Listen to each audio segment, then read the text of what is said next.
Architects were taught how to master their craft, but not taught how to run or grow a business.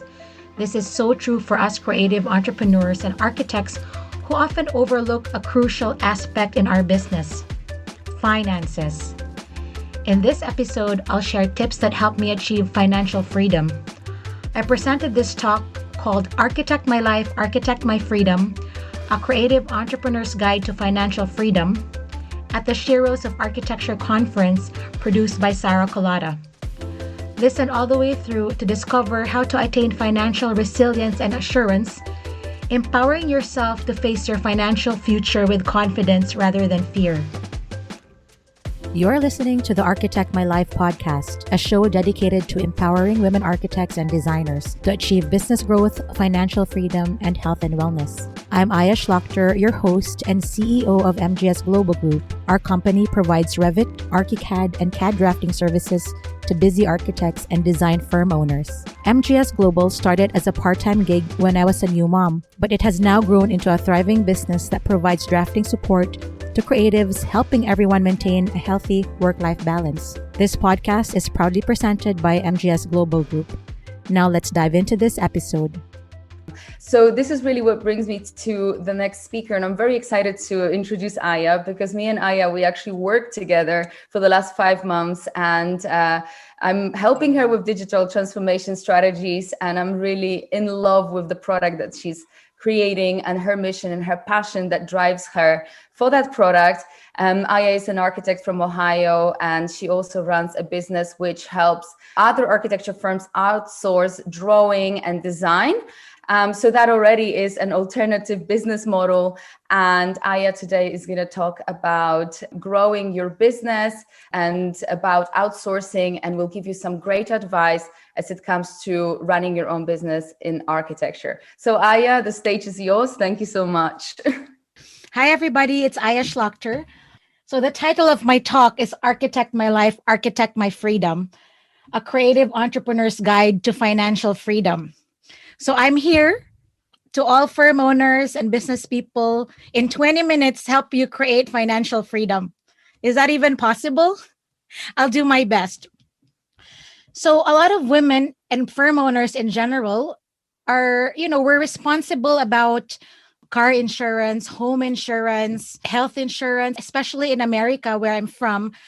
People here in America really have insurance for everything else. But what about insurance for our financial future of our business, right? What happens if we get laid off, or the next recession happens, or COVID happens? So this talk is about addressing all these issues so that we can be secure about our financial future and look forward to our future instead of fearing it. So my goal is to give you 5 tips that has worked for me. And thanks so much for attending and your willingness to learn and listen. So creatives were taught how to master their craft, but not taught how to run or grow a business. A lot of us became accidental business owners, right? We became architects because we had a lot of work from on the side and we started our own business, but we're not trained as entrepreneurs. That's number 1. Number 2, little to no cash flow. It's like feast or famine. We have a lot of work, we have no work, we have a lot of work. And when we have a lot of work, we can't even deliver and we're burnt out. That's number 2. Number 3, a lot of us have no end game. What happens at the end? Are we going to sell the business? How long are we going to do this for? Especially when we start having kids, it becomes so difficult to juggle. And most of creatives in general are transactional thinkers. What does that mean? We just do it day by day. We get jobs and we work on the jobs we fulfill, hoping for the next client to come. But we don't have really long-term planning, right? So I'm very passionate about finance and entrepreneurship, but I want to tell you a little bit about myself. I'm an architecture graduate from NJIT and also have a master's in architecture and urban design. But my passion really is entrepreneurship. So I'll just give you a brief background. When I started early in my career, my first year as a consultant, I landed all these major clients like Coach, the bag company, Michael Kors. So for the first year, I was taking care of retail clients, major retail clients, and I was so ecstatic. Everything was great. I had work pipeline. That was 2012.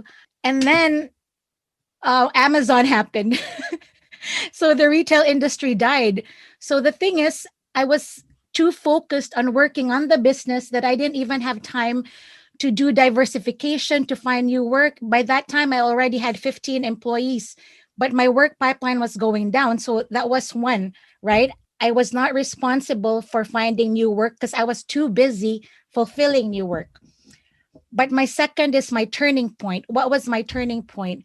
I'm a mom to two young kids, 10 and 14. And years ago, I never talked about this, but I think I want to share so that people are aware. Um, I had an ear infection that almost led to my brain almost ruptured. If I had not gone to the emergency room within 3 hours, I would have died. So I'm lucky to be alive. I was in the hospital for 5 days. My father called me after 5 days and said this. He's like, Aya, what would have happened if, God forbid, you died? Do you have a succession plan for your business? You're doing so well, which I was. I was doing so well that time, making a lot of money with my retail clients.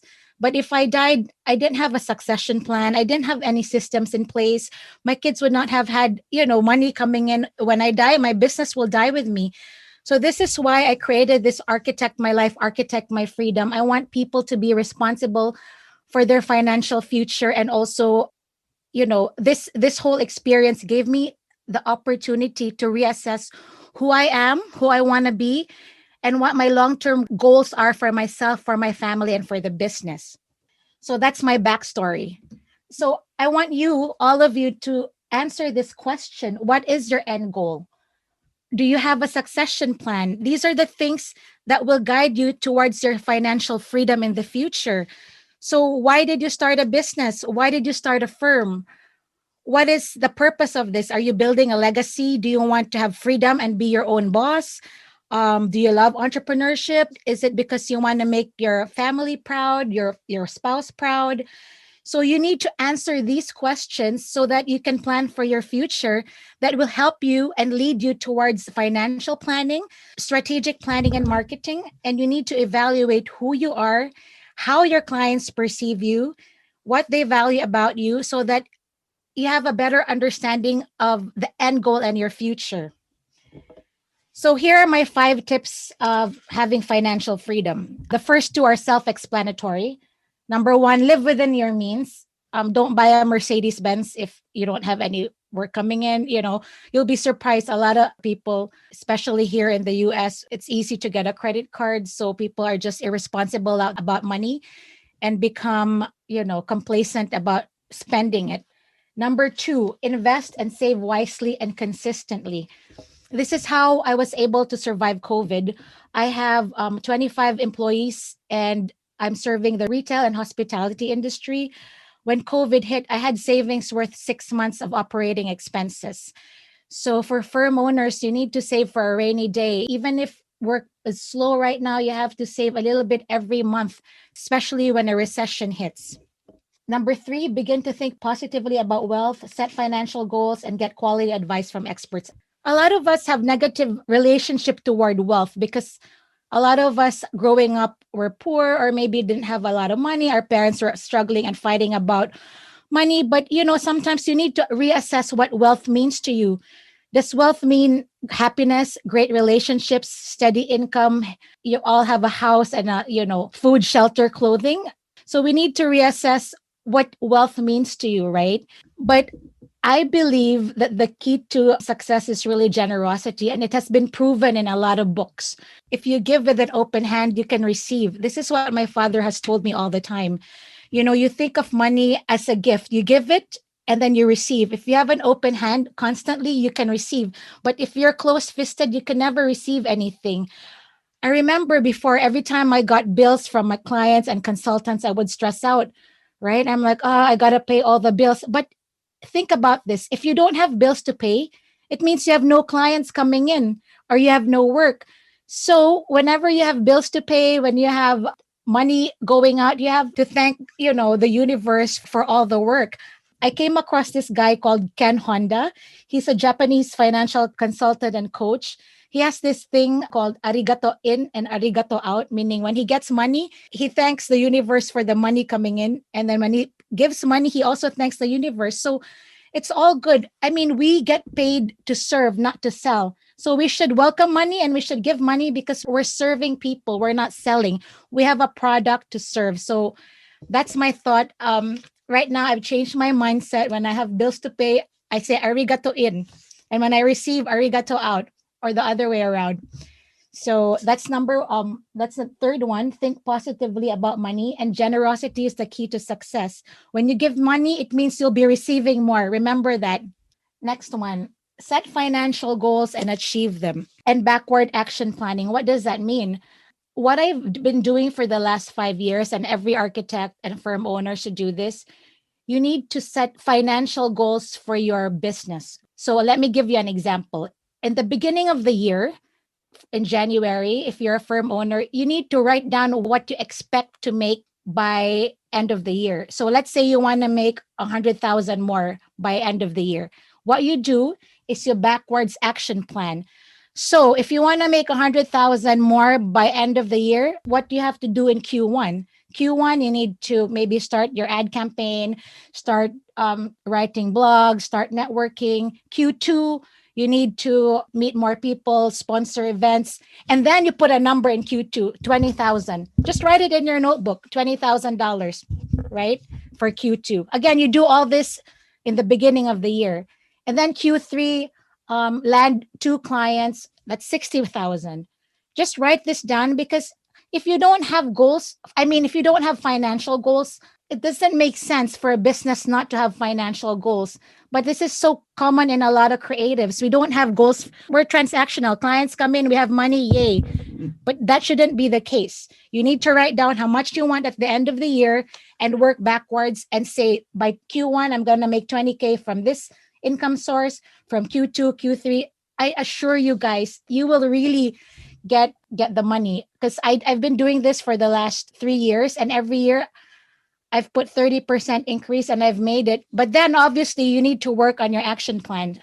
But the most important thing about this is finding an accountability partner or business partner. So you share this spreadsheet or your notebook with your partner and meet every 3 months and say, okay, have you made your 100,000 yet? Okay, we got to work faster, harder, strategically. So again, this is really important. Set financial goals and achieve them. Last, get quality advice from experts. It's who, not how. This is a book by Dan Sullivan. Actually, it's who, not how. We architects don't know how to do a lot of things. So we're good designers, but I don't like to manage money. I don't know how to ask for money. I don't know how to up my contract. If a client says, can you deliver tomorrow? I'll probably say yes, even though I can't. Especially women, it's easier for people to renegotiate our contracts or push our deadlines. But with this concept of who, not how, recently I hired a virtual CFO to help me assist with my books and finances. I didn't like that. I didn't like her looking at my finances, but it was necessary. You need to take care of your books. You don't want to have a lot of debt by the end of the year. So my financial virtual CFO helped me plan everything. She gave me like strategies on how much marketing I need to spend per year. An average is 8 to 12% of your gross income. So marketing is very important when you want to grow a business. For people who don't market and you want to grow your business, forget about it. Unless you're extremely lucky and you have a consistent pipeline, you have to continue to market your services and your firm. So other consultants in my team or mentors are, I have a virtual CFO. I have a business consultant, which is interesting. My business consultant is not an architect. My business consultant is a person who helps me find my blind spots. He's an investor and I'm an expert in technology. Why do I hire somebody like that to help me? Because he knows what's going on in the stock market. He knows what's going to crash and what's up and coming. So don't have business consultants that are architects. Have people who know what's going on outside of the world of architecture. So you're ahead of the game. I also have a business manager. He's helped me really up my contracts, write my contracts. Again, these are not people who work full time. They're my consultants that can help me get my rates higher or negotiate contracts or renegotiate my pricing strategy, because I don't know how to do this. So I have people that help me support my business. A marketing strategist is also important because if you don't know your strategy, you can never implement your marketing efforts. So that's really important. Again, who, not how. To build a successful financial business, you need to have mentors, friends, consultants in your team. So I have a case study about this who, not how Bjarke Ingels group. I'm sure you know this, the case study, the big group. It's who, not how. In 2008, Ingalls hired Sheila to be the CFO, the Chief Financial Officer. They were actually struggling in 2008. They had 45 employees, but were kind of like still financially struggling to get paid. But when they hired Sheila, who has no architecture background, guys, which is why I love talking about her, because she has no architecture background, and yet she's a CEO of this company and a partner of this company. She managed to turn the company around. Now, in 2021, they have over 500 employees and serving clients worldwide. Again, Ingalls hired Sheila to help them with operations, business development, optimizing cash flow, executing strategic priorities, collecting money, negotiating contracts, and everything like that. So this company is already a major company, right? In 2008, but you would not have known that. But now they've exploded. So Sheila is the reason why big became big. Speaking of big, I'm excited to announce that I've launched this product called Go Bigger and Better. If you're interested, a lot of women ask me how I landed all my big contracts. So please find me on architectmylife.online. It's not ready yet, but it will be ready in July. So if you're interested in learning how to get the bigger contracts and bigger clients, go to architectmylife.online. And please find me in Facebook. I have a group called Architect My Life, and then Instagram, Architect My Life Movement. Brilliant. Thanks for that. That's amazing. Right. If you've got any questions in the audience, can you ask them in the Q&A section? And if we've got any VIPs, we're happy to bring you on stage if you've got any questions. So just put your hands up. So over to you, Sarah. Sure. Thank you so much for the presentation. I really loved it. I'm just going to read some of the chats here because I think they're great. We don't learn how to be business owners in school. We learn how to be designers, but what's next? Sheila is insane and she asked for a lot of money and they gave it to her. So see, this is amazing. Great example, Aya. Thank you so much. And I really recommend for all of you ladies also to check Architect My Life on Facebook and join Aya's groups. She's doing some training there as well. And it's absolutely lovely. And I'm really looking forward also to the course that she's promoting and launching soon. That's brilliant. Thank you. Thanks for coming on, Aya, and thanks for being part of this amazing group of people. I know there's been a lot of people who've been like, oh my God, Aya's amazing. I want to come on, I want to come and listen. So that's just thank you. And thank you so much. We've got a question. Any recommendations for finding the right consultants or mentors? You have to build relationships in your area, but I do have recommendations, and feel free to send me a chat later on because that's a long conversation, but I do have recommendations. So find me in Architect My Life Facebook group. I'll answer all your questions there. I don't put my last name in because it's so hard to spell. So just find me on Architect My Life Facebook group. Fabulous. Thank you so much. And we've had a question from Michelle Hotel, aka Archimum. If you could only hire one consultant, which one should you have? Wow, that's a great question. Well, the first consultant that I hired was my business manager. He helped me level up the playing field because I work with major clients. And when you work with major clients, you can't go to meetings by yourself. You need a team. So he came with me to all my meetings. He wrote all the contracts. He's my business manager. I think a business manager who knows how to negotiate contracts. Yep. Is he an architect? No, none of my consultants are architects, especially the business consultants. So, yeah. So we've had a question from Elena. What drove you to become a business owner? And you're totally amazing at it. Thank you so much. When I was young, at 10 years old, I knew I was going to be a business owner, either selling cupcakes, having a dress shop. I really liked entrepreneurship, but because I was a creative, I wanted to be a fashion designer, but my father said, become an architect and then you can do fashion on the side. So entrepreneurship is my passion. Yeah. So we've had another question from Mani Farhadi.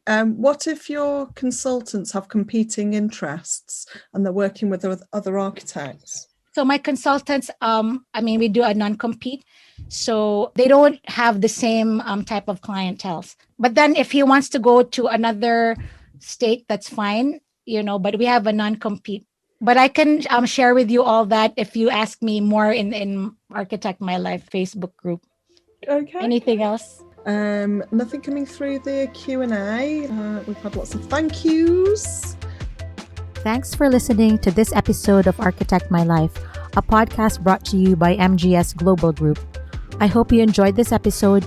If you'd like to add to the conversation through your own experiences, I encourage you to be a guest in one of our upcoming episodes.